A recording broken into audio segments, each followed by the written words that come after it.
CREWCast. CREWCast. CREWCast. Give it up for the CREWCast!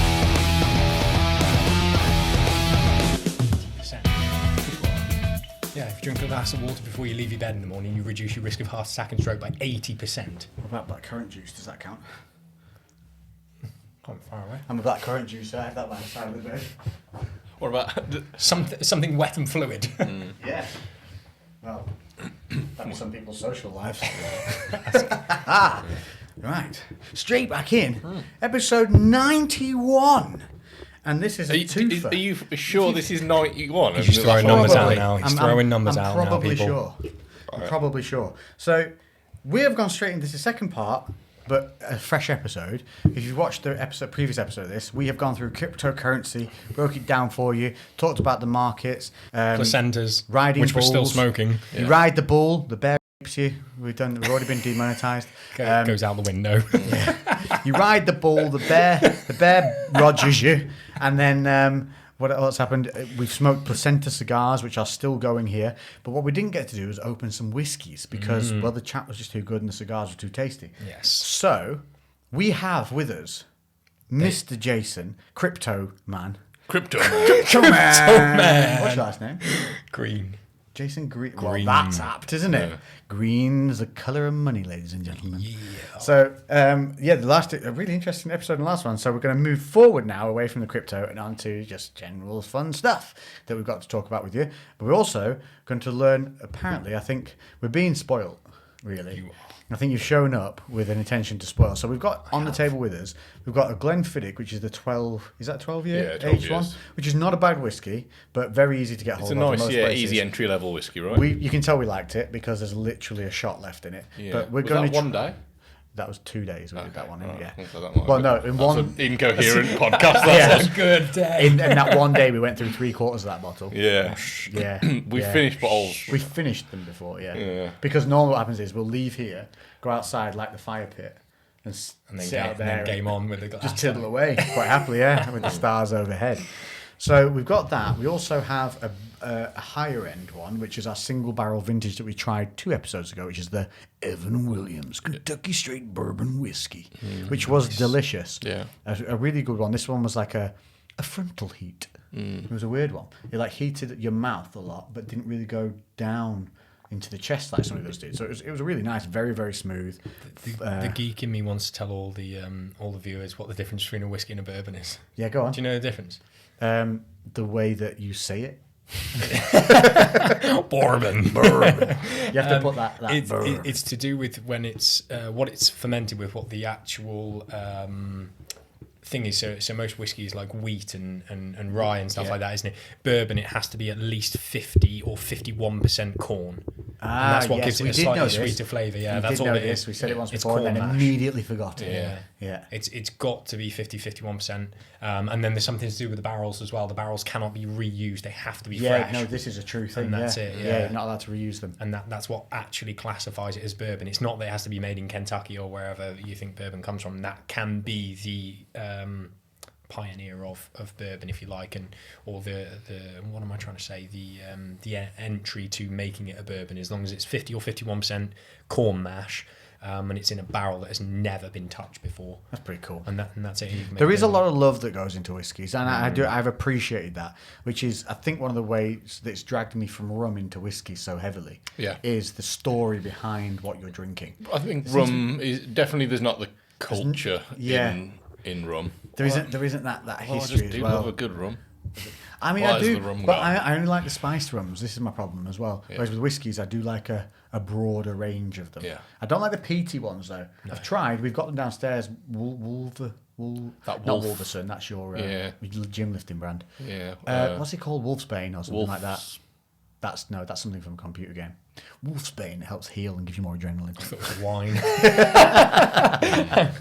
So, what do you want us to do? Because, well, no, first of all, hang on, what are we doing? Are we drinking this first, or are you going to show us what we should have been drinking the whole time first? Yeah, I can do that. Okay, so we have no idea. Yeah. He's already turned They up with have some no idea. placenta cigars and... In a secret bag. Yeah, this just keeps... I like it's how well Mary organised Poppins you are. bag. This is like properly So that's this is a Dalmore cigar malt. Now, Right, well, I'm sold because it's got a stag on the front of it. We've had Dalmore Look at before, our but I whiskey don't... glasses, stags. there's a rumor that because of all the smoking ban and bits and pieces and stuff, and because it's all like, oh, they've got to put nasty stickers on everything, it's rumored, I don't know how true it is, maybe one of you viewers can tell us, that Dalmore stopped producing cigar malt. So whatever is on the shelves and bottled is all that will ever be created, which makes this even more special because this is a brand new bottle. So this is called a cigar malt So this reserve. What this the heck is does that the mean? cigar malt. Should you be even opening this? Yeah, absolutely. It's there for drinking. What are you going to do with it? Keep it? Yeah, you stared, and then when people Sell it come like in, an you NFT. you go, oh, I've got a Dalmore cigar malt. If it's worth a couple hundred G's in a few years, like you can pitch back in for it. We'll measure it. How many millilitres did you have? So it's a single malt Scotch whiskey. Spelled We just get without an the- invoice in about 20 years' time. Look, You know that sip that you had? do you remember that 5 millimetres that I charge. savagely poured out of you? Just let it drip off and then corked it back in. Yeah, you owe me. And then It's a nice looking bottle. this is that- the Oh, 18 beautiful years. this is, and this is very difficult to come by now. They do different variants of it, but now this is becoming less and less stocked. So this is what's that one? I was waiting. This is just aged 18 years, so this is just a straight single malt by Dalmore. What have we done? Have we done an 18-year rum, but not a whiskey?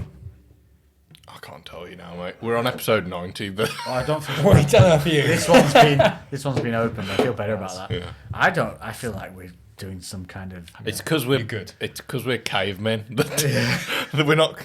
We don't have the culture to enjoy it. You will. I Well, promise you. okay, so Just drink that first, Right, and then so- that will just. I'm Should going we- for the Evan Williams. we'll go Evan Williams first because that's the.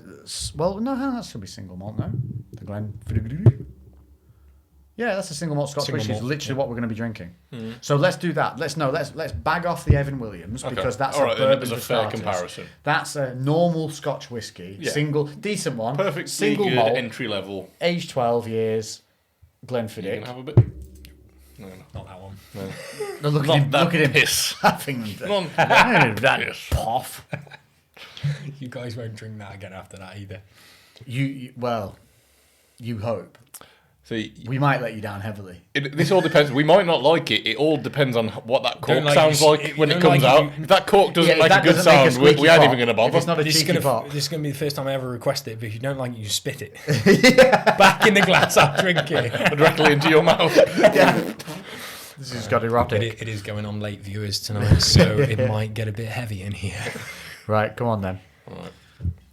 You got to leave enough for me to try a bit in Yeah, that one. I'm only going to do it. So for the viewers back home, the reason single malt can be important is because Really not a lot in there when a you single know. malt is from a single source of whiskey, and a blended whiskey is from multiple different whiskies that aren't obviously a single malt. So it's blended together to create a better flavour sometimes. However, Japanese whiskey. We've got a Nikki downstairs. Yeah, Nikita from the barrel. Hot, that is. Yeah, from the barrel. The Japanese are just light years apart. This 18-year-old is absolutely sublime, and you can get a 12-year-old Japanese whiskey that will blow this out the water. Really? Yeah, So genuinely. what's the aging process? What are they doing differently? I don't know. I need to do a bit more research Clearly onto it. samurai But swords. it's Yeah. got to be something to do They're with cutting it with stirring it. swords all Samurai the time swords, or something. Some or geisha coming As in. they're doing pouring it in, stuff. somebody's there going, Yeah, chopping at the whiskey with a water a filtered legendary through the sam- armour or something Oh, like that. Isn't it? I don't know. imagine It's got to be trickling something. down a samurai's armour. Or And that because with- they were probably made or a of virgin geisha. It's Yeah. just trickling through Just- and filtering and she's virginity. perfect. she's drinking it and then it just excretes it. Yeah. Oh, yes. She just holds it for 12 years. She's just been crossing her legs. They don't use casks, they use a person. Oh, Jesus. She's been bound smoked. She's shut. smoked. She's bound shut. Well, Yeah. that makes the price understandable then. Okay. Yeah. I'm in. Right. But also, so- they do worse things. You see what they do to their fucking The feet? Yeah. Hey, do you know the worst thing about the feet binding? Other than looking at the pictures of it? They are now ridiculed for having it done. So, like, it got banned, and to make it so it never came back, Yeah. the dude, I don't know what you call them over there, but, like, because they're not dictators, but they are heavy-handed rulers, aren't they? So the top dude was like, not only is it banned, you are to shun anyone who's had it done and ridicule them, like, openly ridicule them. They were harassed in the street. Like they were almost they were shunned by society. So after going through this crippling, horrendous process, which was brought forward probably by the royals, they were then shunned from society. How about, hey, maybe you just say, we don't do this anymore, and also, let's feel sorry for those that are coerced into it. No, make them a fucking joke. Like, the hypocrisy over so there harsh. is unbelievable. So harsh. You talked about this before, and I don't want to bring Bitcoin up again because we're moving on from cryptocurrency, but they banned Bitcoin in China, and guess who the second largest holder in the world of Bitcoin is? The Chinese government. That just goes to show the hypocrisy of it. We want the power, but you can't have it. One of our coaching clients, he's a British guy, but he actually lives over in China, and he has his Chinese phone. You can't fucking do anything on it. You can't download apps. You can't. Nothing. There's no WhatsApp. There's no nothing. I was like, how do I talk to you? If you can, it's regulated. Yeah. Apparently, the TikTok is all, if it's educational or in some way adding value to your life, they will allow it. And if not, it's censored completely. I'm not fully against that. No, I'm not either. I think it's brilliant. I mean, that is the CREWCast wouldn't exist, though, unfortunately. If it was filtered out, though, it's like, that's not helping anyone. It's like the severe end of the scale, but that's it. Somewhere in the middle between the two is the right place we should be. That's it. But then it's where, how do you draw and stop the line, isn't it? Phil. Cheers! Yeah, I feel like I'm leaving you out. Yeah, water. There's nothing in this one. So, Glenfiddich. Right, so this is a 12... What is it? Let me tell you what it is. 12-year-old Glenfiddich. This is a single malt Glenfiddich, and it's their original 12 from the Valley of the Deer. That's nice. Okay. I like that. We like this one. We, in fact, not only liked sweet. it, we Got a bit of vanilla. nard over this. Like, that's a good job, that is. Who wants to open this then? By the way, this has been in my cabinet for 5 years. You open it. Waiting You to open it. Really? Seriously, Yeah. no, one of you can 100% open it. you open it. Do you know how Yeah, many no, bottles it's of this I've opened? Yeah, but that one's been sat there for 5 years. So Well, you have see, this. see if it gives us a cheeky pop. This one's twice the price of that one, so I was only bothered about opening that one. How much are these? These are... This is Cigar Malt Dalmore. If on the cheaper side of things, if you can find it, about 95 quid, but more like 120 these days. Oh, so this is the one of the top... What have we done close to this? An 80 pounder? Yeah, 80, yeah. So this is just top. Come on, Lewis. You've topped it. You should know you've got the to seal use and your then meat you've got a hand. cork No, on you've got it. to use your meat hand. The non-clicking meat hand. Oh yeah, but he's going to like snap the top Nobody of it or else. something like that. Who am I going around? Got to use your good hand. I'm just going to explode and pour all over me. For those wring out my jeans into everyone's cup. For those that don't, on the last one, we figured out that we can all click with both hands. I'll But take Lou his has one underpants. hand that just cannot click. He's just got this meat slab that just goes thump when he tries to click it. He's got a thump hand. It's like he's trying to clap with one hand. So we were given a reference of Hanson, if any of you guys have seen Scary Movie 2. Take the my guys, good hand. Oh, hey, child. You're so pretty. I like it when he does the mashed potato. Yes. That's the best bit of the table. Mash it because they're all like, oh, something we can eat, and then he's boom, boom, boom. Yeah, why is he smashing the turkey though? Oh, he smashes. On the end Stuff of it. You go, stuff it. Stuff. Right, hang on. Cheeky like- pop or not? Let's Right. have a listen. Here we go. This is This is a Well, expensive. don't is care a how much. moment. Don't care how We much don't it costs. care. Don't care if it's been is sat a in there moment. for 5 years. Nah, cheeky It's all pop. about the pop. That was a rich pop because you got no squeak. Yeah. It was There was too. no. It was a sniff this cork. Is it corky? Sniff my cork. Wow. Sniff that cork. There's an offer on a Friday night. Let's go. I'm gonna sniff the cork. I can't even. It just smells sweet. Oh, it does. It's not no pungence. You know what that is? We can't smell the alcohol. It's just Genuinely, you Yeah, can't no, smell that's- any alcohol on that. no. And make sure you drop a little bit of water into your glass. Oh yes, before good you, shout. We've got to clean the Do you want glass. to dilute it? Little drop of water. What do you think about people who add water to whiskey? As Well, in they're obviously drinking shit whiskey. the old. Well, it's an old wartime thing, isn't it? Yeah, it is. And that's because you should drink shit whiskey. But like people like my granddad would start adding water to his whiskey the later on in the evening he went to make people around him feel like he wasn't drinking as much, where he's drinking exactly the same amount. He was just adding water to adding it. more. Good on But him. yeah, but that was his old, from the wartime. You give yourself the first pour. Oh, that's a good pour. I hope you can hear that. There you go, mate. Help yourself. Right, so we're doing that much, are we? You can do as much as you want, mate. No. But you've got to have some 18-year-old at some you haven't point. Seen so. you haven't seen our pours. You do not want to Don't want to say. see it. Lou's home pour is Yeah. I always have to catch up. I'm like, bloody hell, right, you've done that, have you? Right, Yeah, I'll I'm put a like, bit more in up mine to then. there. I'm like, that's a double, right? When we had Fucking one, right, it is. right, Yeah. so It's a strong double. Yeah. It's a glugger. Though, So when we actually went out to and got served, and we were like, oh.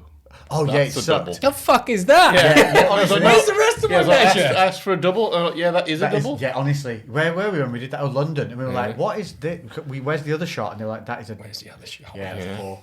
Yeah. Listen, And Ross, this is a where nice was that ball. when it was that? Give the whiskey some chance. Luke. Okay, Hang on sorry. a second. I feel. Oh, we're not having any dribbles. Okay, in the glass. Every drop Yeah, counts. we were out in. We got invited to this. I don't know what the hell it was now. It was some like private concert thing, and it was free. We were in like the VIP area, so it was free drinks. And we're like, oh, can we get XYZ as a double? And like, we can't do doubles. And I was like, Yeah, this is the dumbest thing you Can can I get two? Yeah, can I, yeah, yeah. It was like, they could do that. Yeah, you can get like 10 singles. Yeah, literally. So he had to do it as singles, and then we'd like. Bang, bang, bang. There you go. While Thank you. We stared him in the eyes, just pouring one glass into the other. It's obviously And they've then got their just went, rules and whatever "Thank else, you," but and walked off. That's what I love about the military. So I went to a wings parade, which is when one of my friends was passing out, and he'd done his helicopter license for the Navy, and it was at RF Shawbury. It was a free bar, and you could order, and we were ordering triples and quads. Wow. And they were just like that. That's a bad night. We're like, That's a good bad night. But I'm going to take a sip of water first. So this is specifically designed to be paired with cigars. Oh, really? Oh, Yeah. so what is a cigar malt? Literally, that's what they've titled it, or does it actually have it's something in it? it's a different flavour, and you'll notice that when you go to the 18-year-old, there is a smoke and a peat to this one that isn't in that, Right. and it's not a horrible peat. I promise you. Okay. is he a nasty guy? Horrible Pete. Horrible Pete. Doesn't treat me right sometimes. It's such a Yeah, bad yeah. joke. And he never colours me afterwards. Horrible Pete. Oh, what did I think of today that was really bugging me? And I was going to ask you guys about it. It was something stupid that I did. And I remember thinking, why do I do that? Forget gone. things. Does it taste That's like one. Purge. No, it's gone. I didn't purge it, I just relit it. Right. Yeah, you can purge it again now. It'll purge again because when it stops, it should purge. There So, you go. See? if you didn't know, what you do with this, some cigars can become ammonia imbalanced. You can, once you've had a few totes on your cigars, you can actually blow back through the cigar onto a flame, and you can watch the ammonia leave the cigar. And then once it blows clear, then take another hit, and it will taste like a completely different cigar. Smoother. And it is much silky. smoother, and the draw is better. Right, Right. here we go. Gentlemen, This is the cigar. the cigar malt by Dalmore. Cheers, sir. Thank you for Cheers spoiling very us. much. You're welcome. Oh, you didn't It's get me. me. You I didn't thought I get got me. you first then. Oh, was that you? You cheered him, and my brain went done. Because I was within the vicinity. I heard a clink. Yeah, here we go. It's weird because it doesn't smell harsh at all. It's barely any notes. Like it's Just wait.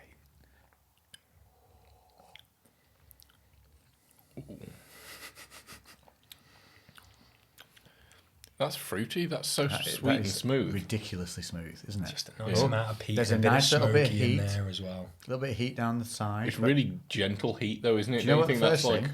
That's the maturity The- and the quality of the whiskey. The aroma went up into my nose. That doesn't normally happen. I'm getting like almost. It's like cherry or something. Yeah. Going in again. Beautiful, Light right? fruity. That is nice. And a good whiskey shouldn't be harshly peaty. No, those are the ones we had were like eating Pete because we didn't like him. Fucking horrible Pete. Horrible Pete. That is warm. It's a nice warmth I'm getting from that one. It's, Yeah. Heat's too aggressive, isn't it? It is. It's just real gentle. But alongside the warmth, I don't know how to describe it, but I have like a coating around my mouth. Like it's sitting. It's just a nice place to be. Yeah, it's sitting in my mouth. The flavour is staying there. Whereas before, what you'll get is like waves. This is, it's more settled, and now it's dissipating. But it took that amount of time. And now I guess we try the cigar. That is nice. That is nice. But I'm gonna say that I get some of the same flavour tones as I get from some of the, obviously not cheap ones, but mid-range ones that I enjoy. So, like, you're gonna probably hate this, but like Gentleman Jack, What's has that? some sweet tones in it, and it's a really soft heat. I get a similar vibe from that in the terms of what I like from whiskey, but that has way more depth. If that makes sense. What's that one? Is it like 1867? 1760, It's like a date or something. Is that the one? 17 Yeah. something. Whatever That's that one really is. nice. That's what it in a reminds night. me We of. finished that one in like. It's got that really light sweetness. It's just subtle. You don't have any of the typical things that people think of when they have a whiskey, and it's just like, oh, that's harsh, that's hot, that like blows your head off. Just drinking it for the sake of drinking it. Yeah, Yeah, just getting it. Yeah. you can actually sit and enjoy it. But we've had people sit down and retry whiskey the right way and being like, oh, that tastes way better. Like, yeah, because it's not smothered in Coke. You're not having a quadruple of it, and it's also not called Jack Daniels. And don't get me wrong, like the Black Label Jack and stuff like that, I'll happily drink those. Like I still enjoy them. I think one of the things I appreciate about myself is no matter how high end we go with whiskies, I will still enjoy some of the mid range stuff. Yeah. Now the low end stuff now our palates have got better. I cannot palate at all. Like they taste like chemical. That's it. And even some of my favourite rums now taste like sweeties because they're so the rum in it is so insignificant. Like, but I will still enjoy that one because it still tastes nice, just like orange juice tastes nice. Yeah. But I wouldn't compare my orange juice to like some like blood orange mixed cocktail. Do you know what I mean? I still drink both. Yeah, I think same with like food though. I love going to like a Michelin star restaurant and enjoying something that's stupidly expensive. But then also I can go to McDonald's or I can go and get a shitty pizza and still have a good time with that. Enjoy it, and it's like there's just different levels to things, isn't there?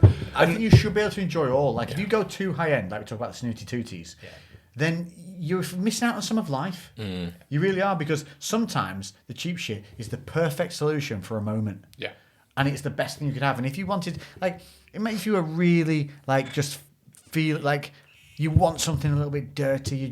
You I don't know, there's just that moment, isn't there, where maybe you're a bit hungover, or maybe you've just done something that's crazy, like exercise-wise, and you think, I just want something really rough. Like, that's when your burgers and all that kind of come in. If someone went, do you want to get a beef Wellington? You'd be like, fuck off. Yeah. No, I got the beef Wellington, you prick. Yeah. you would get mad. Yeah. You need the cheap, crappy burger or the hot dog or something at that moment. Kebab. You know, you don't want a beef Wellington at a fireworks display. Yeah. You know, Maybe somebody does, I don't know. Yeah. So I think there's a time and a place for a lot of things. You know, I don't know if it's true, but I was told that, you know, Michelin star was actually Michelin, the tyre company. And apparently... Oh, really? Yeah. And whenever this got started, you know, 50, 100 years ago, whatever it was, a long time ago, basically people were only driving, like, to go to work if they commuted. No one travelled anywhere, no one needed to go anywhere. So they're like, how are we going to get people to, like, use their tyres more? So they basically started to rate these restaurants to get people to travel and move around the country more, and that's how it literally started. So then, people started going out to go and get food, so they use their tyres. Right. Yeah, so that was a great idea. We are already getting on to the half-hour mark. How is that possible? Holy crap. Right, so I'm going to be the arbiter, which is the thing from Halo, and not the word I'm looking for. And I'm going to move us on to Jason, who deals with mental health and well-being alongside nutritional and physical coaching online, which is a really interesting place to be, especially now. And you deal with a select amount of clients on one-to-one basis, and they're kind of, you know, rolling month to month with you, progressing in both life and physicals and things. But you mentioned before, on the previous, if you listened on the previous episode, they deal in alkaline systems. Now, this is a little controversial in the fact that when this first made its appearance, this alkaline diet, loads of dummies went on about changing the pH balance of the body, which is really cool if you want to die, because that's literally, you cannot change the pH of the body. You will die, okay? When we talk about an alkaline diet, what we're talking about is the source of the food you are eating, okay? Now, what are the benefits to alkaline foods, and why do you, and what have you seen, and why do you not perpetuate, why do you promote such things? Go, crypto boy. So on go crypto man, back to crypto, Bitcoin. So if you think of, if any of you done, anyone watching has done science experiments, etc., you will have done the old litmus paper test. You have pH, which is neutral at 7, and then you have alkaline, which is anything above, and acidic is lower. Well, we know that anything acidic adds pressure to your biological system. And what I mean by pressure, it can mean inflammation, it can mean mutation of cells into cancer, tumorous lumps, etc., etc. So the more acidic your food is, the more pressure on your body. Now, if you imagine, pressure can mean de-optimization of hormones, de-optimization of your metabolic health, de-optimization of your skin, your hair, your nails. Your hair can fall out if you're too stressed and inflamed. Your physical body stature can suffer as a result of being overly acidic, okay? And that's proven in the fact that processed foods, sugary foods, etc. are very acidic. Now, please note, there's only a very small select few foods which are alkaline. Most of them are green. And that's it. Yeah. Now, I'm not saying you only eat green fucking food. What I'm saying is strike a balance. Cut the processed foods out, cut the sugary foods out, and you'll see a drastic difference in your life. Why do you think everyone feels great being vegan? Is this acidic? Yes. But Damn it. But this is alkaline. Yes, so there Balance. we go. Whiskey and acidic. cigars. Ooh. That's why they pair them together. Balance. Exactly. I just had a third sip after smoking the cigar for a little bit. Holy moly. Beautiful, right? Oh my God. That is delicious. Oh, I'm going to cramp. That is delicious. I I'm feel gonna like... get cramp on my leg. You're cramping. Quick, get him a broccoli. Who's got spinach? Get me something alkaline. Get me that toy. It's green. You going? Yeah, I'm good. No, I'm good. I got it back. You puff on Well, the you cigar, get- that's why. That's what you get for wearing skinny jeans. Yeah. Thank you. Cramping. To be fair, right, this is what annoys me. Because you see how he's like long and slender but lean and still like, you can tell he's built. He looks good in all that. And I look at it and I go, it's a nice pair of trousers, that it. If I put those on, I look like Split 'em. I look like a Dorito. I look like a Dorito. Like, I don't look elegant No, and you suave. you look like a long-legged guy. Yeah. Do you know what I mean? It just... Yeah, you pull off trousers in a different You way. would pull off so much stuff that I would love to wear. You know, like the draped, like kind of jumpers and stuff like that. Because on me, they don't drape the same. Like if I get the drape, it also means it looks like I've got a gut now. Yeah. So I've had to get it so big. It just makes me look It like a doesn't hobbit. hang. But please note for those at home, I am of an average size male, and Lex has arms the size of my fucking legs. That's why things drape over him like curtains. You're not average. So if You're lean and mean. Like that's far from average. The average dude is doughy and overweight. yeah. Which is what you're Acidic. trying to connect. Yes. Yes. And- so and- back to the green. So where's the balance? So the coming from? the Where balance. would you start with it? Where do you start? Where do we start looking? Where do we start changing? If Stuff like anyone was to do anything, just cut out the amount of the sheer quantity of processed foods. Now, if you imagine anything that you don't cut, cook, and prepare yourself is a processed food, Yeah. you don't need to go extreme and cut it all out. You can enjoy your life. You can strike balance. Just like going vegan, it creates too much inflammation. You're missing too much of nutrients that we can't process solely through vegetables. So there are certain vitamins and minerals that we get more abundantly, and they are more bioavailable to us from meat sources, good quality meat sources. Bioavailability is how we process them inside of our bodies, and that is so important to understand. So it's not that you have to go carnivore, because I can go into that as well, and it's horrific for you.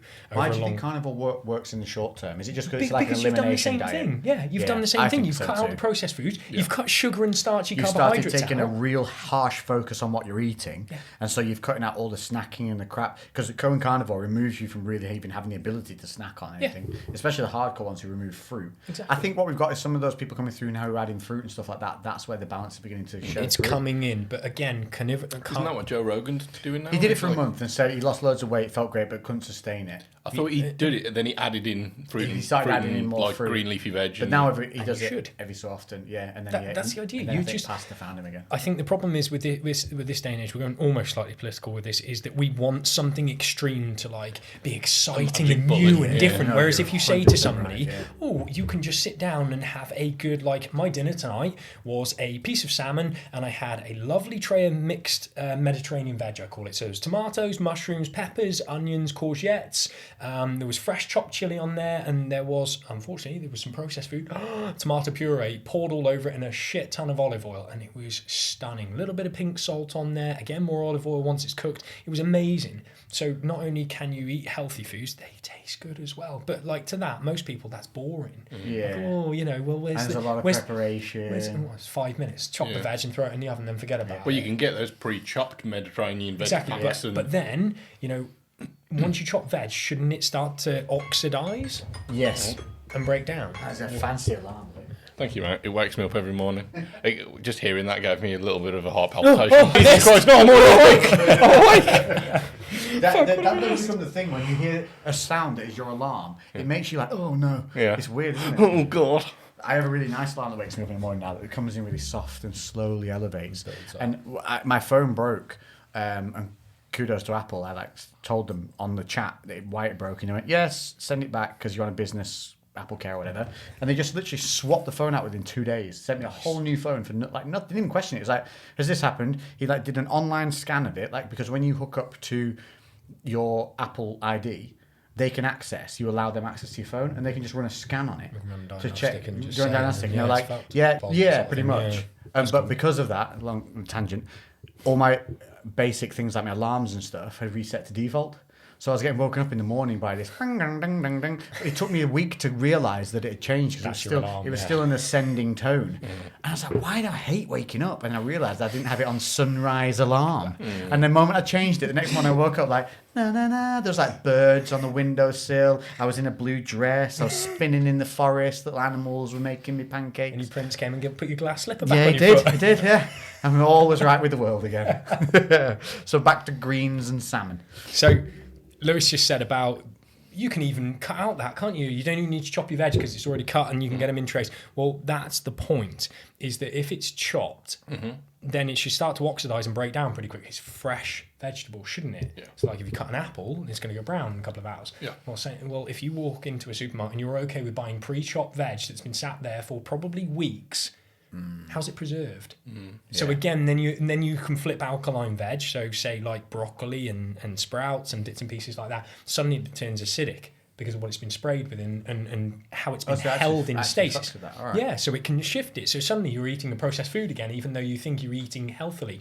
And here comes the great thing. Nothing in life is fucking easy. Or nothing worth getting in life is easy, is it? No. So chop your fucking vegetables. Essentially, that's the message, isn't it? Like, that's a t-shirt. Yeah, don't be fucking lazy. Chop your fucking vegetables. Yeah. Like if it's worth getting, like... No, it is true. And if you get in the habits of these things, it becomes way easier because it just becomes what you do. Don't prep a meal. Yes, no, prep 3 at least. Yeah, just do a tray full of it if you're going to do it. That's what I've done. Yeah. I've got the next 3 days worth of meals just because I prepped 10 minutes worth of veg.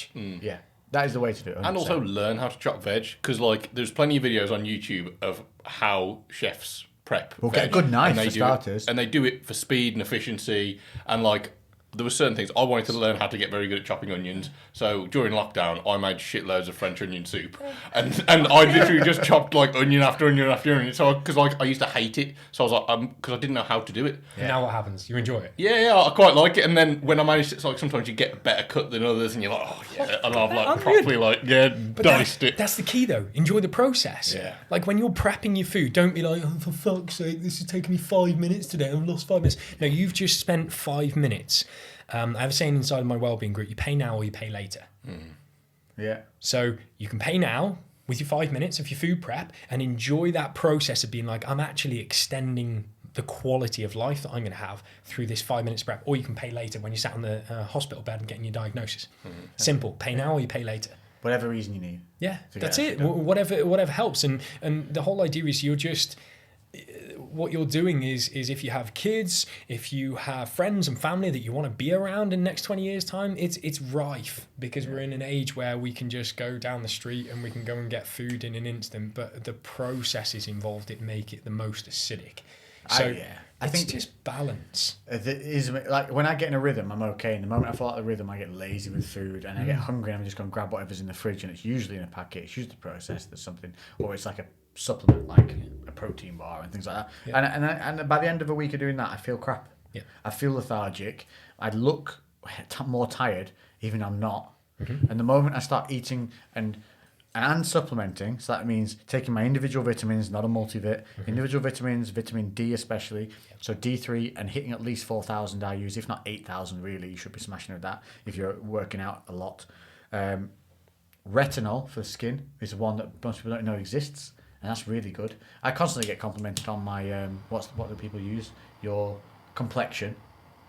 And that's just because I use moisturizer and have the vitamin E, retinol, and then obviously cod liver oil and things like that. These are all little things that you can add in for not a lot of expense. It seems like it's more expensive at the time because it costs you more than one multivit, but over the course of a year of using it, you're saving a load of money and dosing yourself with actual... So with an actual level, you dose yourself at an actual level where you get a result. That's the difference. Like all these, the recommended daily allowance is like, it shouldn't be called recommended daily allowance. It should be called bare freaking minimum. Like... Especially to those that aren't looking and eating. If you were eating masses of vegetables, and I eat kilos and kilos of vegetables each and every single week because I eat very little starchy carbohydrates until my planned cheat meals. You see, you call them cheat meals. I don't like that. No, because it gives you a negative association with food. With it, yeah. So I would call those a refeed. Yeah. Instead, because calling it a cheat says you're doing something wrong. Yeah. When you're not doing anything wrong, when you're calculating it and putting it into your diet within your boundaries. The cheat meal thing, which The Rock heavily utilizes, I think is negative. It's negative. You don't. No food is a cheat. You just have either eaten too much. That's it. It's just then all you're doing is overindulging. But it's no cheat. I can get you shredded on over a 10-week period eating McDonald's 3 times a day. 100%. I would buy all the money in my bank and get you lean on 3 McDonald's a day. You will feel like utter turd. Your skin will be horrible, but your fat to lean muscle ratio will be better. But that's manipulation of macronutrients. And the biggest problem was the James Smith. Yeah. Yeah. So James Smith is calorie fucking deficit, CFD. Yes. And that was his brand and his slogan. He was actually saying it doesn't matter what calories come in. Well, there's an actual fact that the biggest problem I have with the clients that come inside of my program is that their mental health is in shit state usually. Yeah. And that's why they're in crisis, and that's why they want to fix and they want a problem. So the first thing that everybody does is go to exercise. Well, that's a stress on the front end. So you're stressed out, you're unhappy with the way you look, you're probably unhappy with your relationship and your job, and then you're going to add more stress in. Wrong. There's 2 ways you can look at it. You can start doing mental health work, but then if you're already in a stressed out situation, you sitting down and doing yoga or meditation or journaling and mindfulness is going to feel like bullshit to you. It's going to be very challenging to get started. Very challenging. The way you start is by healing yourself with your food. So just like Lexa said, you can go to and get you shredded eating at McDonald's 3 times a day and stuff. The problem is you are destroying your gut bacteria. And not a lot of people know this. Serotonin, which is your mood leveling hormone. So it stops you going super, super high and crazy like a teenage girl, maybe for example, or like a kid, when you get super excited, you start squealing, or going super, super low, depressive thoughts, and sipping it without cheers in. Did you see that? I haven't actually had any. That was at the lips. I thought you'd gone in with. Are you on this one? Yeah, on the 18. I passed it over to you. Oh, I forgot because it was already open. I thought it was that one. I didn't. So I was like, I don't want another one of that one. That one. Yeah, I'll wait because I've done the water. Oh no, I hadn't done the water wash. I thought I'd done the water wash. So this is the 18-year-old. Just pass me the water thing. I'm going to clean this glass out before we get go. it So we're out, going to the Alex, come on. 18-year-old Dalmore. Yeah, my point. My what was my point with bringing up the McDonald's thing? Is that it's all to do with calorie deficit? So Also, but you're still going to feel like shit. I aren't don't you? agree with his calorie deficit thing. I think James Smith, he has some points where I'm like, yeah, that's good, and then he says other things. I'm like, that's absolute shite. I hate the fact that he shits on people with 6-packs. Pisses me off. Yeah. Really pisses me off, and that's a personal thing to him. That is because he holds weight around his tummy. That's fine, but don't shit on everyone else who doesn't. And some people have a very balanced lifestyle, and he basically the thing I disagree with him is he describes anyone with a 6-pack as having to be some chaos calorie deficit, like maniacal loser who only focuses on having a 6-pack. I can send 1,000 fighters your way that will beat your ass into a submission about that. But because it's not even to do with that though, because it comes down to the fact that he thinks people with a 6-pack are miserable, and it's like actually a byproduct of you having a healthy and balanced diet means you're happier, and then your body leans out. Yeah, and the 6-pack, a 6-pack is a byproduct of being functional on a regular basis with consistency in diet and training intensity. Like if if I put you through a fight camp for 10 weeks, you will have abs by the end of it, and you won't have gone in you won't be doing sit-ups. No. You don't need to do any sit-ups to get that. So him saying that, and people who buy into him and listen to him will start to believe that rhetoric, and it's nonsense, like it's untrue. Do you know why though? Why what? Because getting the six-pack's hard, right? Yes. I feel like he's lowering the bar. That's what I mean. He's doing it to appeal. Yeah. And here's everyone's potential. There's their ceiling where they could actually get to, and here's where James is setting the bar. What it is that's the problem. It's on a different level. It's the same thing as when fat people group together and say that being obese is okay because their blood pressure's all right. And so all of them come together and go, yeah, that's right. We're okay being this way. He's doing the same thing with the six-pack thing. It's no different. It's the same mentality. He's using the same tool. And it's a very negative thing to put out there. And he doesn't need to do that when he calls out actual negative things very well. But that one thing makes me pull back and whatever, like, it's him who has, like, for someone like me who wants to adhere to someone like that and appreciate that, makes me question his motives. Because it's money, it's a business at that point. He's intelligent enough to know that that's not right. It's maths and business and money, because at some point, if you get to a certain point inside of his program, you should already be on a very expansive pathway. Yeah. So you should be asking, because there's no such thing as maintenance in this world. It doesn't exist. You're either expanding or you're contracting. So you're either progressing inside your workouts or you're not, aren't you? It's that simple. You're not like, oh, I've still lifted the same this week. No, you didn't. Yeah. You'd probably 1% less, 0.5% less. There's expansion or contraction. You moved on or you didn't. I'm not saying not moving on is bad. There is times to contract, to hold, to wait, to then go again. But if you think about it, if you set a ceiling here, there's going to be people bumping that ceiling. He's going to be like, no, don't worry, you don't need anything more, because getting a six-pack will make you unhappy. Yeah. So you're automatically making people contract to that point, saying, oh no, if you go beyond that, you'll be miserable. You can see the non-six-packers all grouping together going, yeah, you're right, yeah, Jay, great to see you putting a video out with your top off when you don't have a rock-hard stomach. Like, you can see these people doing, and then what they're doing is basically vocalising their excuses to not have what they want. Like, no, fuck it, why not teach those people, listen, we're going to go this way, you're going to work hard, you're going to be consistent, and we're probably not going to guarantee it. You're probably going to see improvement towards getting a six-pack. But, hey, if it doesn't come, but you are doing the hard work, you're being consistent, and you're being progressive, then that's just how you are. And that's what matters. Healthy, That's what matters. That's what matters, is the process of teaching yourself. Hardship is important in your life. That's what the key is. I think with him as well, he's kind of got...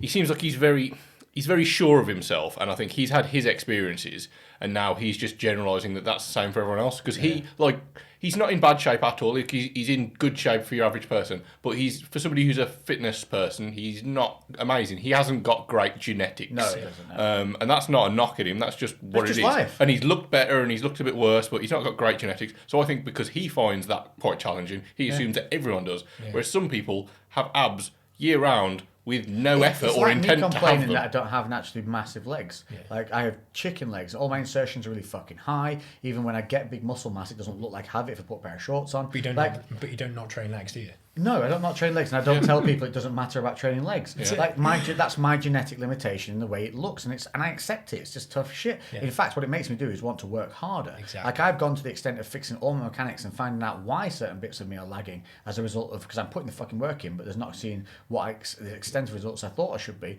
And it turns out my freaking hips and everything were all off. And since fixing those, I've had more results in the 12-month period than I had in 5 years. So I don't like people being falsely stagnated when they don't need to be, when you should always be making people aspire to be better. And that's not aspire to be better at the sacrifice of your relationships, your life, and all of that. That's not being better.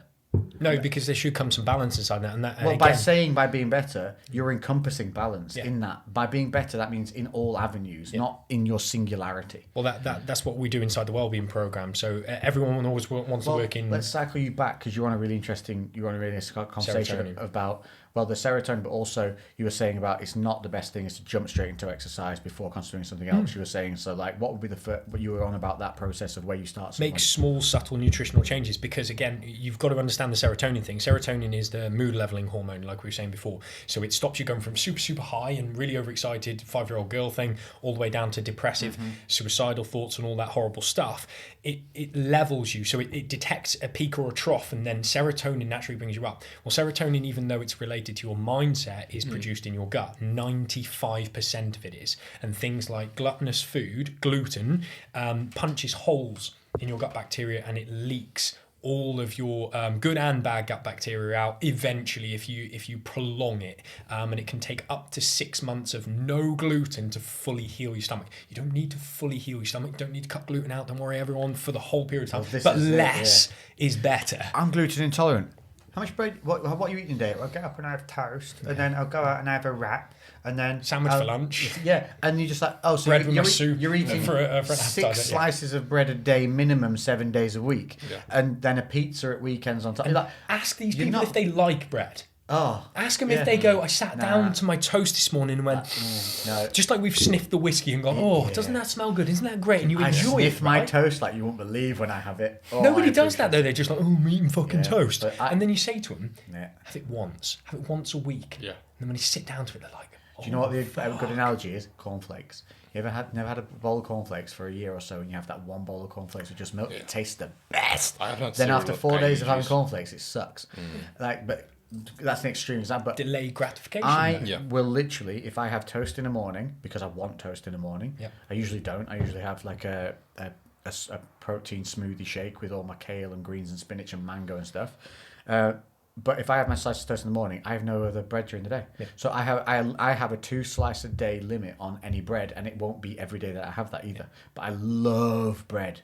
Like, that's a challenge. Like, I fucking love bread. You bring me a baguette, I'll sit in the corner like a weird little dude and eat that baguette from nibble to head to toe. Like, oh, fucking love. There's a baguette downstairs and I know it's there right now. Yeah. Like, there is a baguette in the house, I can sense it. And the thing with this is you start to form neurological pathways in association with dopamine to food sources, and that's bad.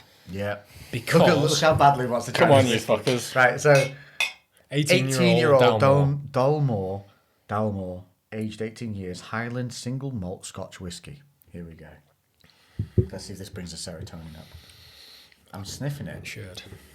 That smells datey. What kind of smell? Is that dates? Oh, That's savage. Oh, you dashed your cigar. It's definitely richer. There's more. It's beautiful, right? So smooth, no peat. Yeah. No horrible burn or anything like that. But that the cigar malt is designed to have a peat and a smoke through it to last and linger, whereas that just gives you all the flavour notes. and there's Raisins. no burn. It feels Yeah, raisins. to yeah. me. That's kind of it. The richness to it. It's like something that's been stewed. It's like Christmas pudding. It's beautiful, right? But that to me is way hotter than that one. Yeah. Yeah. Way hotter. In a different... So that one was... Purging audience. Oh, yeah. Look at that. Oh, wow. That is a... So that's all ammonia. And also his lung capacity blowing through that. Still going. Still going. How long can you keep it going? You make a good gay guy. Still going. Just a tip. And that in prison. My point with the things, the reason I brought up, so you're correct. Diet should 100% be the very first point that you go Very to. small, subtle changes. is It's the- like everything. But it should be your first port of call. Foundation. 100% your first, and you were 100% correct in the way that it can affect your mood. Yeah. So, the reason I brought up the McDonald's thing is, you can get leaner just eating. You can eat fast food 3 times a day. Yep. There'd be some of the bits in between that you'd have to make up to hit your macros. What I'm saying is you could include 3 fast food meals a day and still get lean. Yep. So by no means is it impossible to change the way you look on a terrible diet. But, okay, that would only work with McDonald's if it was done to a scientific numbers. So proteins, carbs, and fats hit every day. Finding those fast food meals that fit within those boundaries, which is why I don't like the cheat meal ideas, because you can get shredded eating McDonald's 3 times a day. There's no need to call any meal a cheat, because you can get to a certain physical goal in terms of visual appearance through just eating in a controlled manner that is calculated. Now, it has to be heavily calculated, and it has to be calculated daily, and every meal has to be checked and logged and everything. And you're already frightening people. Yes. Calculations, Yeah. knowing calories and all this stuff. And the thing is, if you genuinely calorie count, Like you're honest, truthful. It's key principle number 1, the truth.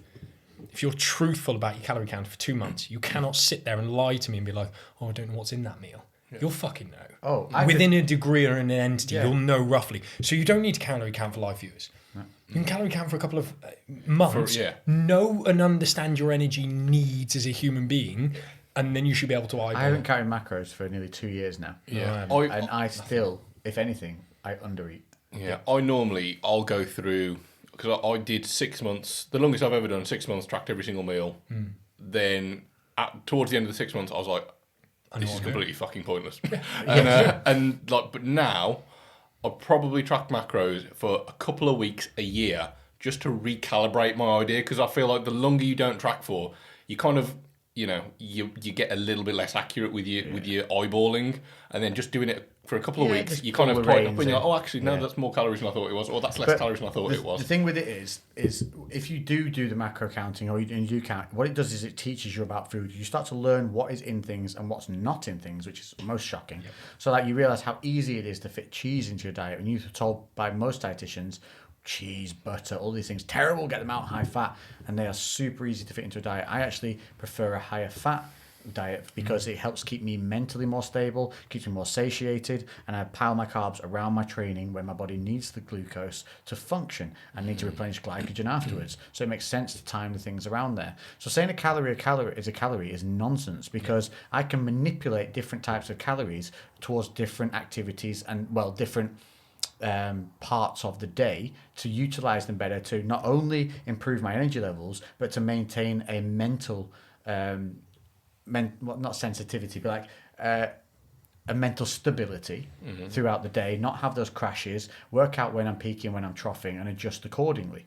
So you're 100% right that food should be the number one thing to go to. It also is a huge mood changing thing. So people who are depressed, anxious, and all of these things, if you're eating heavily processed things, if you have a lot of sugar in your diet, you're having huge peaks and troughs in your blood sugar levels. And when you have low blood sugar levels after having high, so you have obviously insulin peaks and troughs, so what you get is anxiety. Because an extreme version of this is if somebody's like high on weed or on a trip. Not that we know about that. And most of the times, if they've undereaten and on these things, and they start to feel very vulnerable, and they start to feel like they get their anxiety thing on there, they start to get very, almost scared. If you give those people something to eat, they will feel much better, and it's simply because you're balancing their blood sugar levels again. So they're bringing the body back into a home. When I got baked at the Halloween party afterwards, I think you'd left at that point, and I had to go and just hang on to the desk and I ate an insane amount of cake. And I felt so much better. I literally was just there. I literally picked up like multiple plates of cake and then just walked over to the desk and just sat there, hanging on, just like eating. But it's true. So food can affect your energy, your mood. It can affect whether you're able to sleep, whether you're not able to sleep. So you also need to question inside of the food conversation as well. Why are you eating it? Yeah. Because dopamine is something Andrew Huberman says, who is neuroscientologist, and he talks about it being the dopamine non-infinite, but infinitely renewable. So if you're getting it from short-term or immediate sources all the time, food, and it's not even the food itself, for fuck's sake. Like, imagine you have said, I'm not eating chocolate for a month, and the missus has got some chocolate in the cupboard. And you go there, the dopamine actually comes from, should I, shouldn't I? Fuck it, I'm doing it, ripping it open before it even touches your lips. Yeah. There is zero spike of dopamine beyond the point of you saying, yes, I'm about to. Yeah, it peaks before. And that's what you're hardwiring yourself for, is that excitement. So if you're getting excitement from your food, from having foods that you've told yourself you weren't going to and stuff, that's when a real problem starts to kick in. Because you see it in morbidly obese people. When you watch them in documentaries and things, they get happy at the moment they're unwrapping some food. Yeah. Like you can see the emotional change in them, because they're obviously an extreme version of it. And that's the reward system. Yeah. And the shift in that is then rewarding yourself by a different psychological story and pathway. So, for example, I might not like this vegetable salad based bullshit or whatever I've just cooked myself because I don't know how to make it tasty right now. Yeah. but I know it's going to help me in 10 years' time, 20 years' time. I'm still going to be able to run on the football field with my boy, my young girl. I'm going to be able to take her to gymnastics and fuck around in the field with her, or whatever it is. Yeah. I'm going to be able to do these things because I'm doing that. And as soon as you start switching that psychological pathway for the dopamine from it, you get dopamine from the hardship of what you're doing, not from, I'll just go and eat some chocolate instead. Yeah. But That's it's the trick. too easy, isn't it, to just take, whereas the not, that's hard, that is. See, I readdressed that dopamine reward system with training because I started rewarding myself with the sensation of I've done 4 or 5 days this week. So my days were the reward, which is a really bad way of doing things because it meant I had to trudge through an entire workout 4 or 5 times that Just week to get the before I fourth or fifth felt time. Yeah. like I'd done enough to feel that feeling of good. So I tracked it all the way back to just enjoying the motion of a set rep by rep. Yeah. And I started to enjoy the hardship of the heavy set at the end of each body part. Yeah. And I started getting goosebumps in my training again in between, like when my sets were about to go up. And alongside that, I made sure obviously I had my music with me every single time I was in there because that's a huge motivator. And I have since then gone from trudging through training because it's a chore I had to get done to within a week, I now enjoy literally being in the training session itself. Yeah. And the dull bits to me now are the getting to the gym and then I have the happiness of leaving. So for me now the challenge is no longer, 4 days, I haven't hit my 5th day, failed or anything like that. Matter, yeah. No, hitting that great last set and enjoying again. and hitting those sets and feeling each rep and feeling it shift and feeling it move. They're all my focus is now. And it's changed my entire training mentality. Like, I'm a savage in there again. Like, don't interrupt me when I'm training. I'm in a fucking... And as well, I was thinking about this today, and you can agree... Like, you look around a gym and people say, some people look so grumpy. You know why that motherfucker looks grumpy? Because that son of a bitch is at war. Like, he's got something to deal with. He is in the gym because he's at war with himself to get that session done. Because when you go into the gym, you need to be at war. Like, that is a time when you are challenging everything that you did last time to better it. So if you're not going into the gym to go to war, don't fucking go. Because you're wasting your time. If you're going in there and pity-pattering around, skibbity-papping, and just dithering from machine to machine, you are achieving nothing. You may as well go for a walk. You may as well do press-ups at home. Honestly, because if you're not pushing yourself every single session, I'm not saying like to extreme death, I'm saying in terms of intensity for what you're capable of that day, then you shouldn't be in there. If you're not mad that somebody's holding you up because they're dicking around on the phone on the machine that you need to be on or the weights you need to be around, you need to reassess why you're going to the gym. At the very worst, you need to go through the motions and tell yourself you enjoy the fucking pain. Yes. You enjoy the fucking pain. But that's the trick of ice baths, isn't it? And then you're rewiring the story again so that it's not, I'm going to enjoy this because when I get home I get to eat a pizza. That's it. Or I do this because that's reward based all the time, isn't it? And that's when you're just searching for the short term. They've proven that there's a decrease in that reward system, the decrease in the dopamine release from that reward. And then the workout gets harder. Gets longer too. Yeah. It seems longer. Yeah. So that's why it's important to enjoy the moment, because then the time, actually my sessions, I look around and I've been in longer than I needed to be in. Yeah. Like it's so, but the ice bath is the trick, is to enjoy the pain in the ice bath because of what it's going to give you afterwards. Yeah. So it's going to suck being in there, but the dopamine you love is it. released from you that ice bath. love being in there because you know what it's going to do to you afterwards. The benefits you're going to get from this afterwards are going to be so good. The delayed gratification principle, I think that is one of the main things that defines people that are successful in anything, really. People that have actually wired their brain to understand what delayed gratification is and have most of their dopamine hits from that. It's everything we spoke about though, on this, both the podcasts, isn't it? Yeah. Cryptocurrency, be willing to lose it to see it in the long run. Yeah. The diet, be willing to sacrifice sitting there chopping on the fucking board for 10 years time. Yeah. Be willing to sacrifice in the moment in your gym session to see the results at the end. Yeah. Yeah, but don't make it result orientated. Just love that process of being in the hardship. There's very few things that happen in life that are actually worth doing, like momentarily, instantly. They're few and far between. Online shopping, so another one. Dopamine hit. Buying something new. And I was saying this to my housemate the other day. And I was like, do you know how many fucking things I put in my eBay watch list? Left it for 24 hours and gone, what the fuck was I about to buy that for? Yeah. It's the you know a better, more moment. fun one? Go on the AliExpress. See the weird stuff you put in your basket on there? Yeah. I've got some mad stuff in my basket that's been in there for like a year. And I just leave it in there. Just You're never going to buy it, are you? No, never. Once it goes past that point of, oh, should I click that button? Yeah. And then when it takes 8 weeks and it turns up, you're like, fuck's That's sake, what I I do. bought Yeah, you another piece of forgot shit. about it. Yeah. Oh, what the hell is this? I will Did leave it in order the this? basket deliberately for a few days to see if I do really care about it. That's it. And if it's still there like in a week, I'm like, oh, I do want that. Yeah, that's I it. I do actually need that. It'll have a purpose. Like, a lot of it's usually bike stuff and things like that. But But again, what a great process. Yeah. And people underestimate how that bleeds through into everything else. I don't think people believe this when we tell them that the effort you put into the gym will cross over into your everyday life. Everything. They're like, whatever, how? Like, fucking try it. Like, do it. Strong body, strong Get mind. through that There is a workout you direct don't want to be correlation. at. Get through that workout you really don't want to go. When you go in, it's supposed to be legs, and you're like, I'm going to do back. And then you catch yourself and you go, no.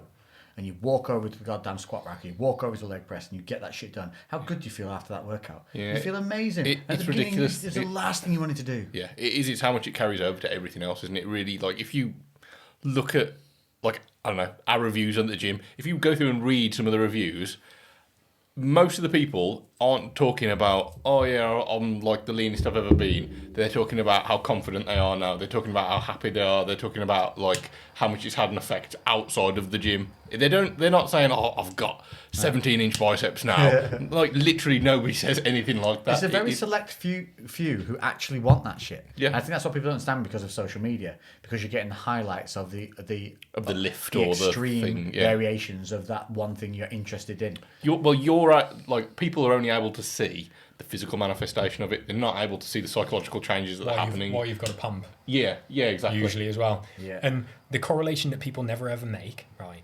is hardship. Life is fucking hard, right? Now, when you consider that, and it's a fact, because life isn't easy, because if it was easy, we'd all have our dreams come true and we'd all be multimillionaires and do whatever we want, drive whatever we want, and be on holiday all the time, wouldn't we? But life is full of hardship, right? And if you can actively choose hardship inside the gym, when hardship is placed upon you, a relative dies, there is some unforeseen horrible circumstance occurs, etc., how much more do you think you're able to deal with that because you're all dealing with hardship on a daily basis through choice? Yeah. Rather than being a victim of circumstance. Yeah. Get comfortable in the uncomfortable. Yeah. It's a simple saying that could not ring truer. Like, getting up in the morning, I suck at it if I get comfortable in bed once that alarm's gone off. Yeah. Because the bed is too hard to leave. My one problem is I bought a bloody good bed. Yeah, I know that idea of getting comfortable with that hardship and actually getting kind of almost some pride in that. And I remember, and you should. Before, actually during the setup of the gym and kind of the things that I was doing beforehand, for a very long time, for the best part of 18 months, I was doing 70 to 100 hour weeks every week. Amen. And I was up before everybody else, and I was still working when everyone else went to bed. And I was tired, but what kept me going was that I knew that I was working harder than everybody else, and I was like, I do way more, and I'm willing to do way more, and that's why I'm going to be successful, and that's why things are going to work out for me. And like I don't have that same extreme mindset now. Thinking of 100-hour weeks again. But you don't need to. No, I don't need Because you to. did your time in the pit. Yeah. That's the point. Yeah. I can remember You when don't I want to said... lose that mentality. Though. That's what I mean. Sometimes I feel like... Get but too if- comfortable. No, but if it you've gets not too soft. learned anything from that, and you have to go back to 100-hour weeks, you missed the lesson. Yeah. You missed the point of the process. Very true. So you learned fucking nothing, and then you're ignorant. Yeah.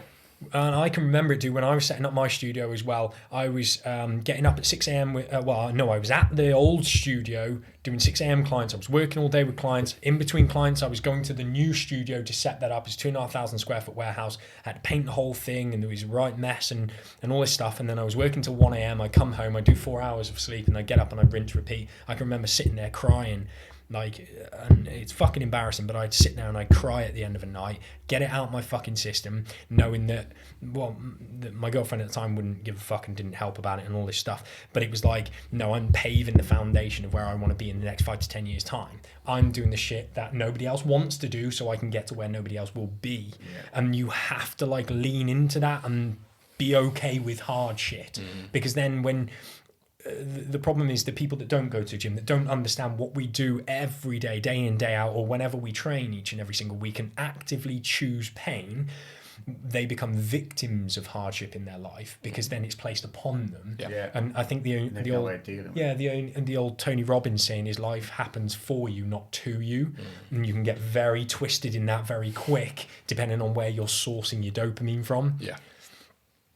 Which is the problem with gaming. Yeah.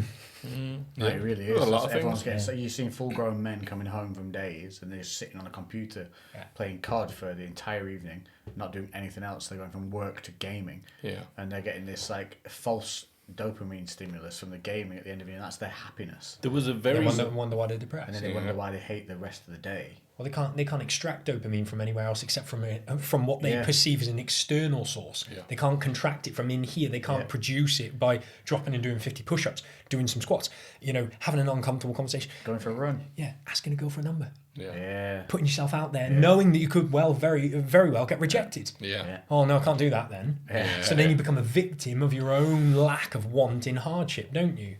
It's and then this is where we talk about it bleeding. It can bleed both ways. So you don't do it. It crosses over into everything. You start putting yourself in hardship. It will cross over. When those hardships are seen in other avenues of your life, you're able to deal with them. You're like, I've been here. Yeah.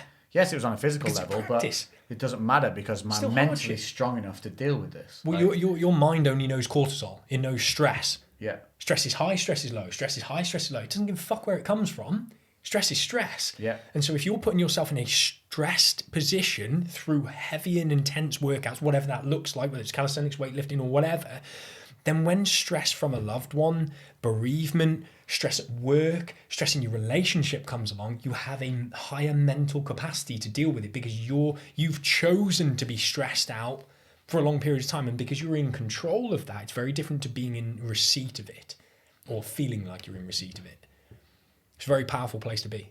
And the more people you talk to as well who started to become more mindful. I know a lot of guys who have reconnected with recently, and out of didn't know. One the other day, Wade, who is a guy who we did some work with. He owns a company called Dogstone. He does diamond wedding rings and all stuff like that, really handmade, really nice stuff. But he does a Dogstones, his underground brand that he does alongside, which is just savage jewelry. It's really cool stuff. Epic. He's gone through a big change where he would be out partying, doing all sorts of drugs, stuff like that. He went through a massive spiritual change in terms of got involved in meditation, taking care of himself, looking at things from a different angle, cut out bad friends, cut down on the drinking in bad environments. And he's dropped 2 stone, and he wasn't fat by any means anyway. But he's just dropped his... He lost the bullshit. He dropped all the... That's what he's done. He's dropped bullshit from physically and mentally. It's crazy. And he's in such a good place now. He's enjoying living. Yeah. And it's a big difference. So there's more and more people that I'm reconnecting with that have found these things, and all of them say the same thing, that they're now enjoying the process of living, and they're enjoying the moments and being in the moment. And a lot of people are losing that, sticking their heads in those goddamn mobile phones, which is why I rant about it when in the gym. I was in there again today, and I'm looking at this guy. We get one of these every week. Fuck it, He'll just be kicking off at somebody. Next time I see him in the gym, I'm going to go back down to the locker room to go and get my phone out. Wait till you see he's eyeing up a piece of kit, then just go and sit on it, and then just get your phone out and start texting. I've got another 10 minutes on here, mate. Yeah. But there's a guy in there today, right? He's on his own, and he's in between every set. He's on his phone, and then he's half repping his reps on the sets he's doing, and he just mows in between machines. And I literally, as I stood there watching, I thought, you are doing literally zero work being in here. You are wasting your time. You're going to see zero. In fact, you're going to see negative results from what you're doing, because you're probably going to start eating more. You're atrophying while you're lifting now. Well, no, he's going to say he's lifting, so he's got to eat more calories because he wants to gain muscle. Yet he's doing fuck all stimulus to gain muscle. So he's in there, and he's in there next to people who are working hard. How can you not lift your fucking head, look around, and think, I'm not doing what they're doing, but I want to look the way they look? Something not that's a simple 2 + 2 = 4. A lot of people aren't educated enough to know that, and I think unfortunately, we've been in this for a long time. It's his fault. all he needs to do is lift his head up and look around. All he needs to do is realise that the motherfucker he's watching who looks like he wants to look is not in between sets picking a phone up. Instead, what they're doing is counting down their rest period or getting their fucking breath back from the work they've just done to get themselves prepped for that next fucking set because they're at goddamn war. But I almost don't you dare side with the no, I'm not going to. I'm not going to. guy. I'm just going to say I almost feel sorry for them because that's where they're hardwired. That's why they're on their phone. That's why they've even got their phone in the gym because that's how they're hardwired. I don't know where they are. Yeah, that's how unawares they are, and that's how blind a lot of society is. It's everybody's job to to take aware responsibility of your shortcomings, and 100%. whether you want to take account of them or not is up to you. But to be constantly, like I would say, be positively critical of yourself. Like if you find a flaw, be happy you found the flaw because now you can fix that shit. Like, oh god damn, that's what I do. But you've got to be be looking first. You've got to that positive. And the problem is just going back to Wayland, the supervillain. Yeah. There is lions and there is sheep in the world. And I'm sat by two lions right now, and there are some sheep that don't want to look at their wool and be like, oh, it's a bit dirty, maybe I should shave it off and become a fucking lion. That's the difference. Some people don't want to wake up. I just think, though, why they make people... The gym is the easiest analogy, because why are you making an effort to drive to somewhere, to pay to use a facility, go in there and then not fucking work? See, that's where you're going wrong. You're trying to understand that when you're nothing like that person. Yeah, I don't get it. That's the problem, and what Lex is doing right now for the viewers at home. Oh, we've blacked out. So we don't know where we cut off. Well, it don't matter. It will have been subtitled with... I'll put it in an angry font if it did need it. Lex was just saying about worrying about the person that has a responsibility to wake the fuck up in the gym and do what he should be doing and what he's there for. And the biggest problem is, as I just explained, Lex is a lion, not a sheep, and he's trying to understand sheep mentality, and that's where he's going wrong. And you're actually wasting energy worrying about that motherfucker. Oh, I know, and I get mad that I'm getting mad at the person that's doing it, but and that's what you've got to be careful of. It's only because I want to look up and be inspired. Yeah. Like I want to be. That's the thing. Why do you think me and you caught each other's eye, and within about 5 to 10 minutes we're stood having a 90-minute conversation in the gym by the end of it? You were attractive men. We are very handsome. Very, very handsome. I truly believe. I'm a big advocate for energy and things like that, and I truly believe you attract those of a similar and alternate energy. And do not, to the viewers watching this, do not fucking underestimate the rule of 5, which is the 5 closest people to you are the sum of who you are. Yeah. Because if you start allowing them the audacity to pull bullshit that you would never accept inside of your own life, you will start pulling that bullshit. Oh yeah, 100%. No, that is so true. Like the amount of people that I've just got rid of because they don't make an effort, or B, you can see them constantly just drawing towards nonsense all the time. Like you start talking and they'll pull it to them and it'll be some needless conversation about some bullshit they've got going on that's really pointless. Victim shit. The only reason for me that it's so easy to pull on the gym analogies is because it's a physical activity.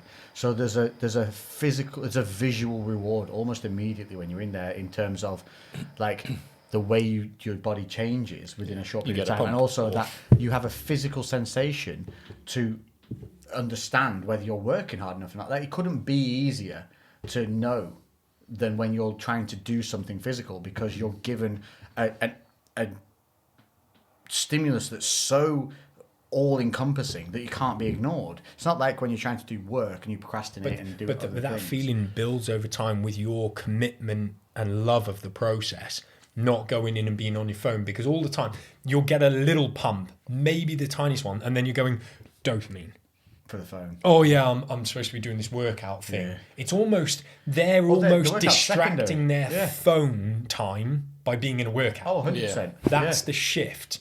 I've seen people I've seen people lose 3 or 4 minutes between sets.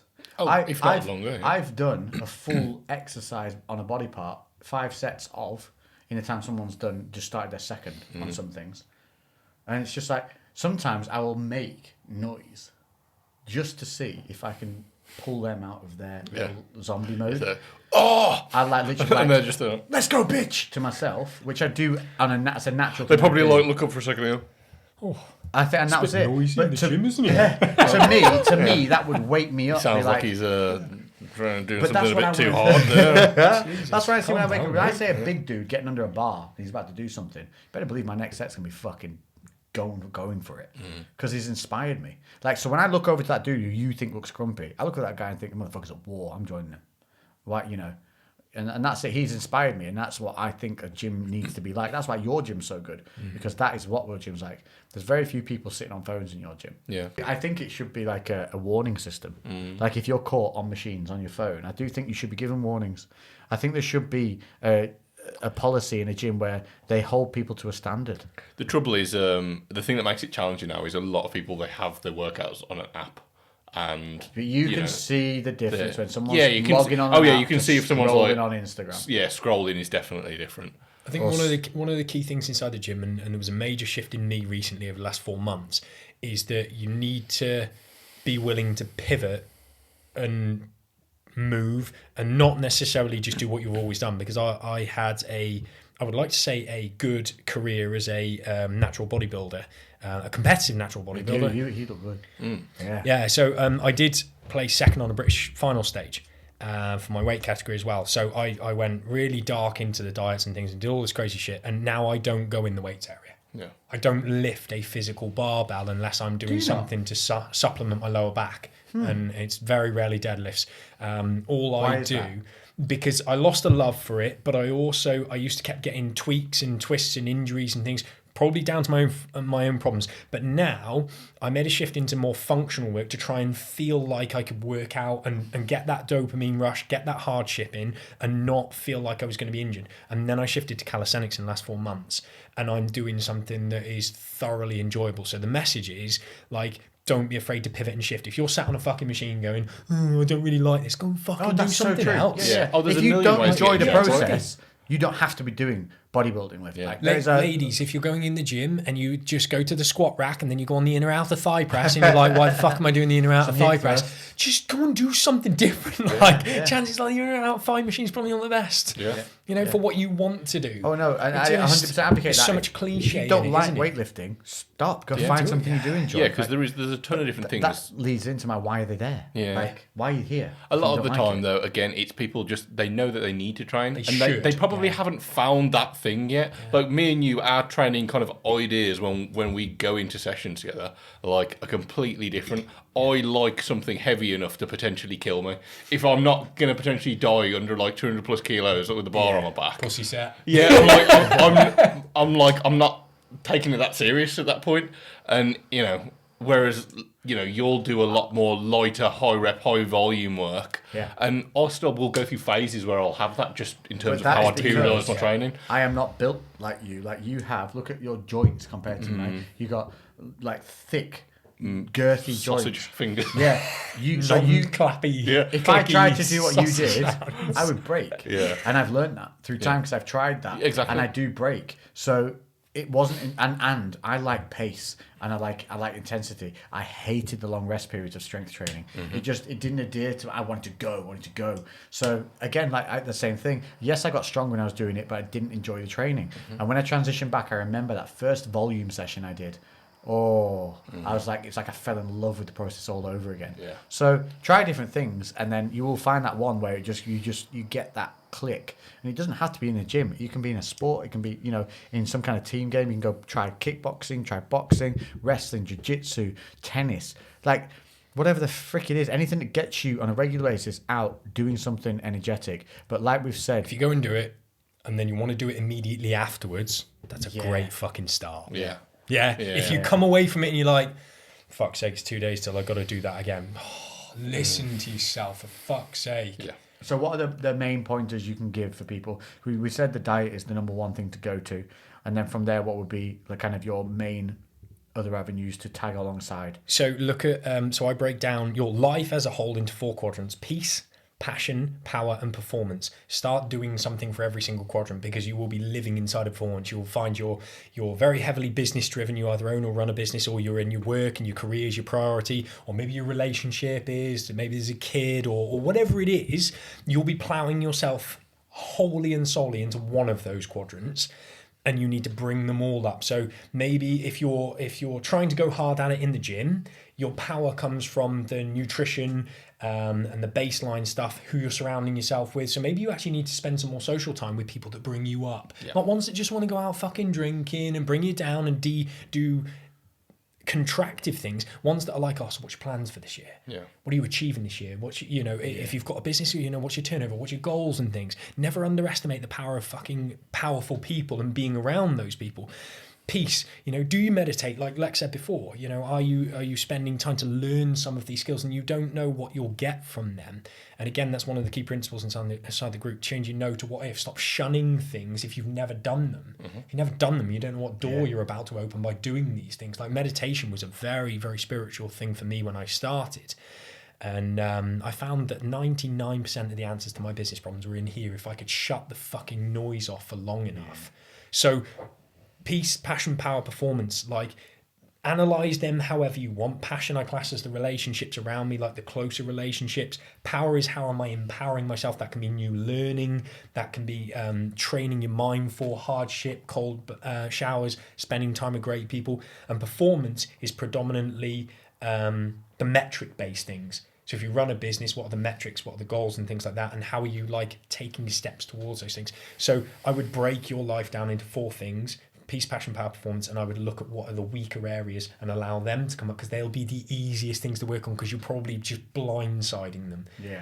And I 100% on metrics and things, I don't look at anything. I really should. Yeah, I was going to say, there's so much stuff that, like, obviously we have to do with the business, just tracking the numbers and whatever else. Yep. And a lot of it, for you, especially with all the social media stuff that you have to do, it would be a game changer. It'd be hard for you to get going with it, because it's fucking hard work to start wrapping your head around. It's also and understanding what to track and scary, how to track it. because you're like, well, maybe that thing that I thought was great is actually good. It's not. Yes. But then that's the victim mentality, isn't it? Yeah. That's wanting to go into that hardship and knowing it, and then it's being a victim of it and being like, we do need to state that. Listen, we're by no means perfect. I am so shit at some things in life, like my timekeeping, planning ahead, making sure that things are scheduled. I'm fucking terrible. Yeah. But you want me to run up a hill and sprint X amount of times, I'll do that shit till you fucking vomit. Yeah. Like I'm not being beaten on that day. Like I tore my lower back muscles getting through a fight training day for my protein, where they were filming it for just like stories. But it was a personal principle of mine that I was in front of a dude who was an Olympic level wrestler, and I was not going to let that motherfucker down. And I didn't. I tore my lower back muscle. And you lean into that shit. See, so if that's the foundational stuff. Everything on my life you could be rely that on. physical level, like I would be a fucking king. But because it's not, I have to accept the fact that there's going to be these things like timekeeping, scheduling, looking at the metrics, looking at things if you want to run your business and do things. And I don't. And I do need to improve on it. And it is a goal of mine as of next year to have them running, not to start it next year, to have it going. And I've been so lazy in some aspects. And there's been a lot going on in my life, but it's not an excuse. I've used it as an excuse. And my cold water therapy that is starting on Monday, come fucking rain or shine, is going to be my green flag to start fucking everything, because it's going to get me up early. It's going to get me having to pick up that camera, having to start filming myself again, not having to wait for that one perfect moment where I'm going to film something that's not scripted but scheduled. I need to get back into the natural want of wanting to pick up and create, and I'd lost that a little bit. I lost it a lot because of YouTube and the way it slams things down. Like it started killing off a lot of things that we used to do that was enjoyable, and then you start focusing towards their algorithm and not your own. And you're always going to be more successful if you follow your own. Yeah, always, because 100%. If you have passion for something and you put the drive and the energy into it, it will be fucking successful, as long as it's not like making helicopters for bunny rabbits. Yeah, it's got to make logical sense, right? Yes, there has to be. It's probably a market for it, right? In China, somewhere in Japan or China, that is a thing. Somebody in China watching this is just gone, fuck you, Lex. Do you feel I make a multi-million-pound business. Have you ever wondered why bees don't wear goggles? Now you can enjoy bee goggles with the Goggle 4000. I just want to touch on that though, mate, is that what you're talking about, the mindset that you're in with that, and this is what's really key to know, is if you're setting goals and you're wondering if it's possible, you've got the wrong mindset. It's when. Mm-hmm. Yes. And that's the difference with what you've just said, is when you set a goal, it's when it's going to happen, not if. Yeah. So it doesn't matter whether it takes the next 10 years.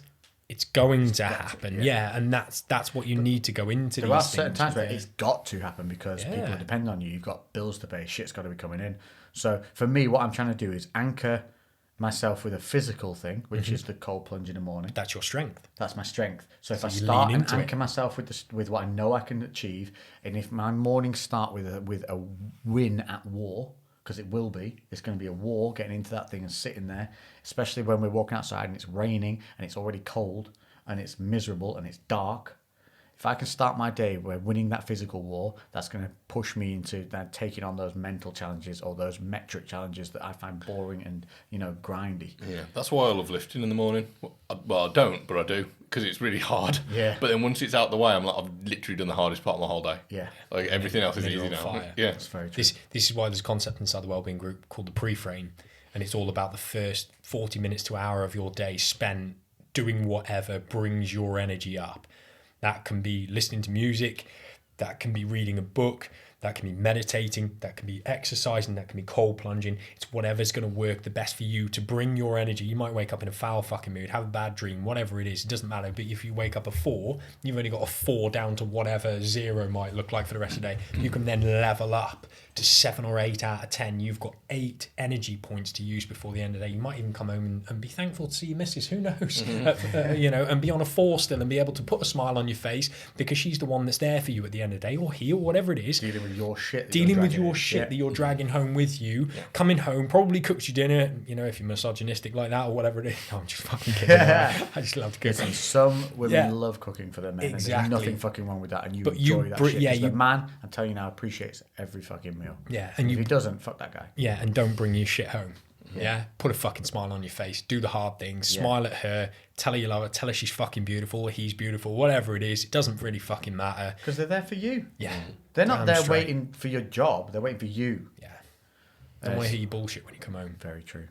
Very wise, sir. It's been fun. It's been really good, mate. It's nice having a guest on. It's been a while, hasn't it? It's been a long time since I've had a guest. I think you need to come on more often, sir. Yeah.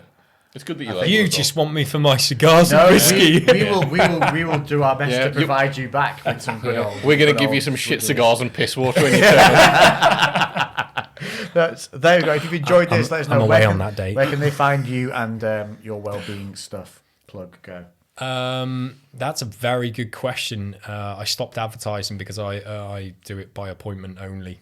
Okay, so how would that be? Instagram, Facebook, what?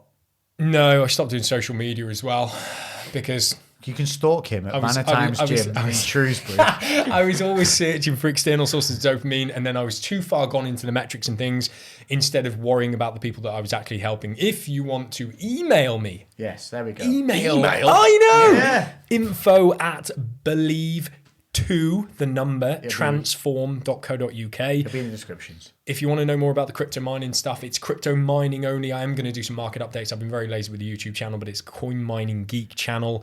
But if you want to email me, I promise I will give you a reply back. You don't have to come and work for me and hand over money for it. If you just want to know something about what we've been talking about on the show, I will respond to you.